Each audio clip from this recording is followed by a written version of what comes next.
और सबसे बड़ी बात है कि ऐसी कोई सरकार आई ही नहीं है कभी जिसने युवाओं के बारे में इतना सोचा हो।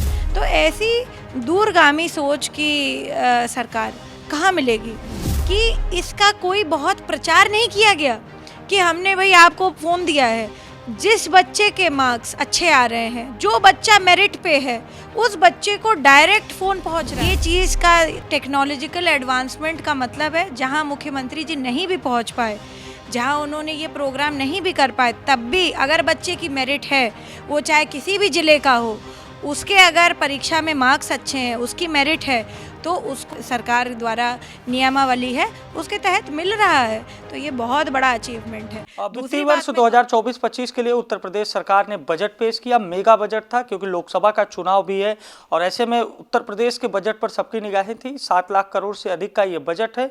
और आज हमारे साथ बातचीत करने के लिए बजट पर जो मौजूद हैं, उनका जन्मदिन भी हमारे साथ हैं, भाजपा नेत्री अपर्णा यादव जी। सबसे पहले आपका स्वागत है। और आज उत्तर प्रदेश सरकार ने बजट पेश किया, लेकिन उत्तर प्रदेश सरकार के बजट पेश करने के पहले सुबह से ही लोग आपको जन्मदिवस की बधाई दे रहे हैं। तो सबसे पहले आपका जन्मदिन है और जन्मदिन के मौके पर क्या कहना चाहेंगी? सर्वप्रथम मैं समझती हूँ कि बहुत ही अच्छा ये संयोग है कि आज जो है बजट पेश हुआ और जो है बर्थडे भी है। पर मैं कहूँगी कि आज का जो उत्तर प्रदेश का बजट आया है वो बहुत ही जन कल्याणकारी बजट आया है। ख़ास तौर से महिलाओं के लिए बहुत अच्छे इसमें प्राविधान हैं। और सबसे बड़ी बात है कि ऐसी कोई सरकार आई ही नहीं है कभी जिसने युवाओं के बारे में इतना सोचा हो। और मेरा कहने का तात्पर्य ये है कि 5 लाख रुपए का जो लोन है बिना किसी ऋण के सरकार जो है युवाओं को देना चाह रही है, अगर वो किसी भी तरीके का छोटा उद्योग लगाना चाह रहे हैं। तो ऐसी दूरगामी सोच की सरकार कहाँ मिलेगी?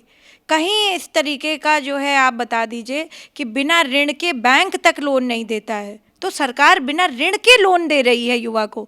तो हम लोग युवाओं को एम्पावर करना चाहते हैं, हम युवाओं को चाहते हैं कि वो सबल हों। आदरणीय प्रधानमंत्री जी हमेशा से इस बात का ध्यान रख रहे हैं, नरेंद्र मोदी जी, कि हमारे युवा कैसे अपने पैरों पे खड़े हो सकें।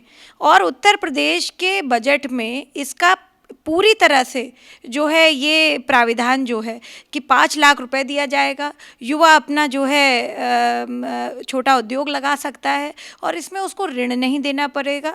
यानी जो प्रॉफिट आएगा उससे आप अपना ऋण भी चुका सकते हैं और आप अपना जो है कर्ज भी माफ़ करा सकते हैं।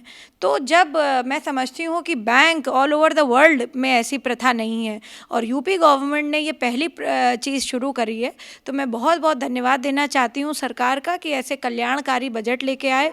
और भी इसमें बहुत ही सुंदर सुंदर पॉइंट्स हैं डिस्कशंस के लिए, और जिसको हम विस्तार पूर्वक जो है कभी स्पेसिफिक बजट सेशन में हो तो हम बात कर सकते हैं। पर मैं समझती हूँ इतना सुंदर बजट, इतना अच्छा बजट की बात आपने की। 25 लाख से ज़्यादा स्मार्टफोन और टैबलेट बांटने का दावा योगी सरकार ने किया। वित्त मंत्री सुरेश खन्ना ने कहा 3200 करोड़ रुपए से अधिक प्रधानमंत्री मातृवंदन योजना के लिए दिया गया है। और सबसे महत्वपूर्ण बात है कि जहां हम आप मौजूद हैं लखनऊ में, आगरा और लखनऊ एक्सप्रेसवे को पूर्वांचल एक्सप्रेसवे से जोड़ने के लिए एक अलग से लिंक एक्सप्रेसवे बनाने की बात की जा रही है। अगर हम देखें आम लोगों की सहूलियत के हिसाब से, तो जाम के झाम से मुक्ति दिलाने के लिए क्या लिंक वे महत्वपूर्ण होगा? और ये जो 25 लाख स्मार्टफोन और टैबलेट बांटे गए हैं, इससे युवाओं के जीवन में क्या बेहतरी होगी? सबसे बड़ी बात तो मैं ये कहूँगी कि उत्तर प्रदेश सरकार ने आज तक जो ये लैपटॉप बांटने का कार्यक्रम किया या फ़ोन बांटने के काम किए, तो ये बहुत ही अच्छा इस तरह से प्रोग्राम किया गया है। क्योंकि आप एक पत्रकार हैं तो आपको ये बातें सब पता होंगी कि इसका कोई बहुत प्रचार नहीं किया गया कि हमने भाई आपको फ़ोन दिया है, जिस बच्चे के मार्क्स अच्छे आ रहे हैं, जो बच्चा मेरिट पे है, उस बच्चे को डायरेक्ट फ़ोन पहुंच रहा है। और उसके टीचर्स, उसकी प्रिंसिपल की ये नैतिक जिम्मेदारी है। योगी जी ने बोल रखा है, महाराज जी ने ये कड़ा आदेश दे रखा है कि उसको पूरी तरह से ये फ़ोन या टैबलेट जो भी उसकी मेरिट है वो मिलनी चाहिए।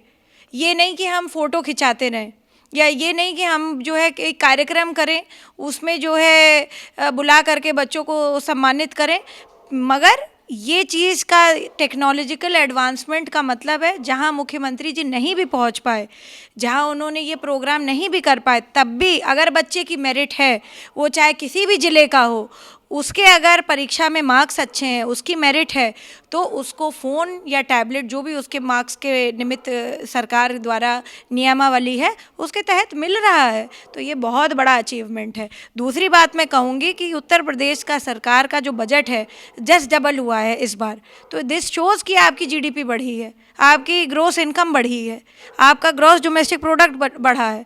तो मैं समझती हूँ कि ये सारी चीज़ें इतनी अच्छी हो रही हैं। प्रधानमंत्री जी का जैसे आपने बताया मातृशक्ति वंदन के लिए उनका जो ग्रांट आया है, ये आम बातें नहीं हैं। और मुझे लगता है रामलला का विशेष आशीर्वाद प्राप्त हुआ है उत्तर प्रदेश को कि राम जन्मभूमि बन गई है हमारे यहाँ। तो और इससे जो है इकोनॉमिक ग्रोथ के साथ साथ मुझे लगता है टूरिस्ट ग्रोथ भी हो रही है। तो ये सब सरकार का मुझे लगता है अचीवमेंट है।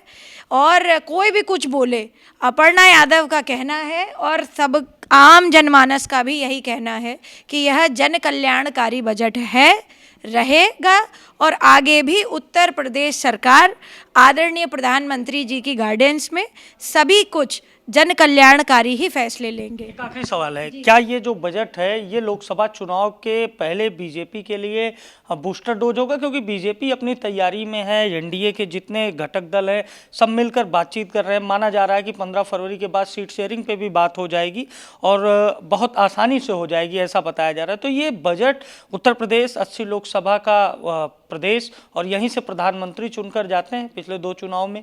तो क्या लग रहा है कि लखनऊ से जो रास्ता दिल्ली की ओर गुजरता है, क्या बीजेपी के लिए आसान होगा बजट के बाद? मेरा ये समझना है कि समस्त राजनीतिक जो कह लीजिए कि एक तरह से उत्तर प्रदेश कढ़ाई है, जैसे कढ़ाई में कहते हैं कि जो है सब्जी बनती है, तो उसी प्रकार से जो है उत्तर प्रदेश एक बहुत अच्छी कढ़ाई है और इसमें राजनीति पकती है।